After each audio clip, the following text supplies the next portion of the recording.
Is it more important to invest or pay off debt? Many of us have encountered this question at some point. When you could invest that money to make more money than the debt is costing you, why would you choose to pay off the debt? Is it preferable to invest excess cash so it grows and generates exponential returns for your future?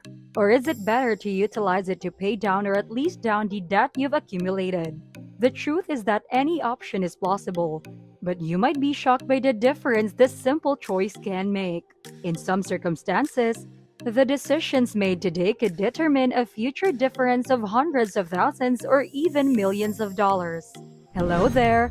This is the Financial Fortune, and in this video, we are going to help you answer the question, is it really important to invest or pay off debt? We will talk about the pros and cons of each option to help you make the right decision.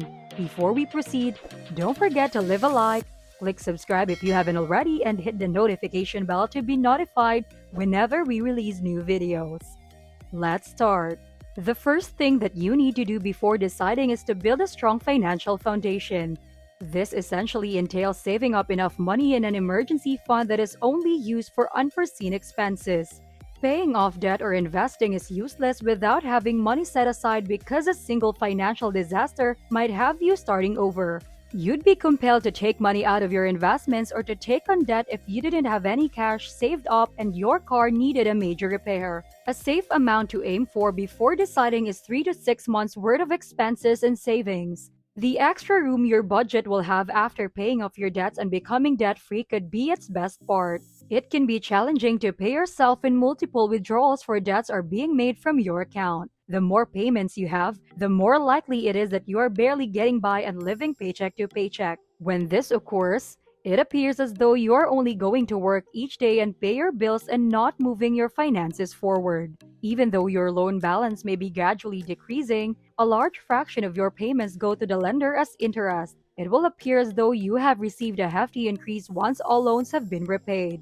Being debt-free makes it much simpler to boost your retirement contributions so you can possibly retire at an early age because the larger portion of your earnings is yours to keep. As an alternative, many people decide to invest their spare money before paying off all of their debt. This is because they may be able to generate significant profits because the return on their investments may be higher than the interest on their liabilities. When you could earn 10% or more in your investments, does it really make sense to pay off debt at a 5% interest rate? Waiting to invest while paying off debt could take several years, costing you a significant amount of compound interest that would otherwise increase your wealth. Another factor to consider before deciding is risks. You practically earn a guaranteed return when you pay off debt. If you pay off a debt for which a credit card company is charging 30% interest, you will have earned a 30% return on your investment with no risk. There's always some risk associated with investing. Is it conceivable to invest in the S&P 500 and receive a return of 10% or higher? Yes, it is. In fact, the S&P 500 has grown by an average of nearly 10% per year since its beginning, according to Investopedia. The market has occasionally nonetheless provided a negative return. The likelihood that you will produce a profit in the long run is good, but returns aren't guaranteed. So keep that in mind while you carry out your financial strategy. Consider the simple real-world comparison between paying off debt and making stock market investments. Consider that you had $350,000 loan with a 30-year duration. Your monthly payment of $1,671,000 is calculated using a fair interest rate of 4. You have an extra $1,000 in your budget which you plan to either invest in securities or utilize to pay down this mortgage because you have a solid income from work. You're unsure of which is more likely to improve your situation by the end of the 30-year loan term. What would you do? Are you going to pay down the mortgage or are you going to pay the minimum and then invest? Pause this video and comment down below on what you think is the best option. Also, don't forget to click the like and subscribe button if you haven't already. Let's discuss how much money you are going to earn when you choose to pay down the mortgage or when you choose to make the minimum payment and then invest. Option 1. Pay down the mortgage. Instead of having the mortgage last for 3 decades, spending an extra $1,000 each month towards the principal will have you debt-free in 14 years and 5 months. This indicates that you will only accrue $110,799 in interest during the loan's term. Then for the remaining term, you invest $2,671 per month in addition to the $1,000 monthly payment that you are currently making toward your mortgage. Putting down $2,671 every month for 15 years and 7 months will provide $1,203,916 over the next 30 years. At the end of 30-year period, after deducting the total amount you have invested from the interest you paid of $110,799, you will have a balance of $1,093,117. In simple terms, this calculation is your accumulated balance less the interest you paid. Option 2. Make the minimum payment, then invest. This indicates that you would have more money at the end of a 30-year period if you invested your extra $1,000 per month in the S&P 500 index rather than paying off the mortgage. That sum could mean the difference between being able to retire and continuing to work for many more years due to the way your money will compound over many years.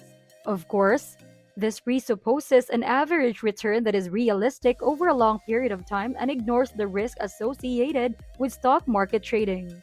Inflation is yet another benefit of a 30-year mortgage. The mortgage payment stays the same throughout the loan's term, but the value of dollar diminishes over time. This implies that you can repay your debt with money that is now worth less than it did before. Every 18 years, the value of a dollar is cut in half if inflation averages 4%. Simply put, your mortgage payment is only half as much as it was after around 18 years.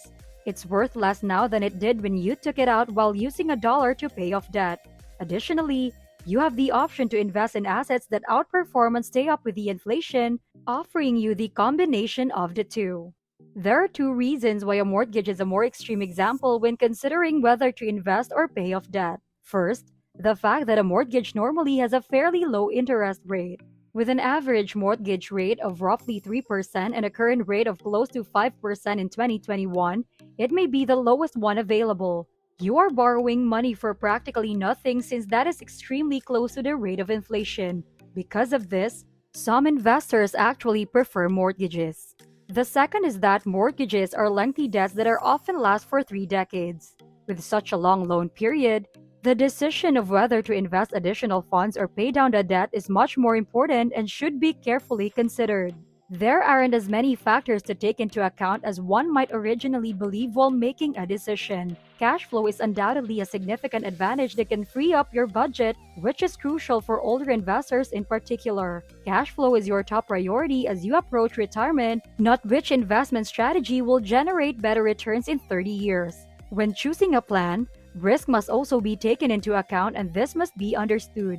In general, using low-interest loans and paying off high-interest loans will result in the most long-term benefit. Also, think about combining the two strategies of investing and paying down debt over time with excess money. Now, you have the pros and cons of investing and paying off debt. Your task is to weigh the risk and reward to determine which course of action is best for you.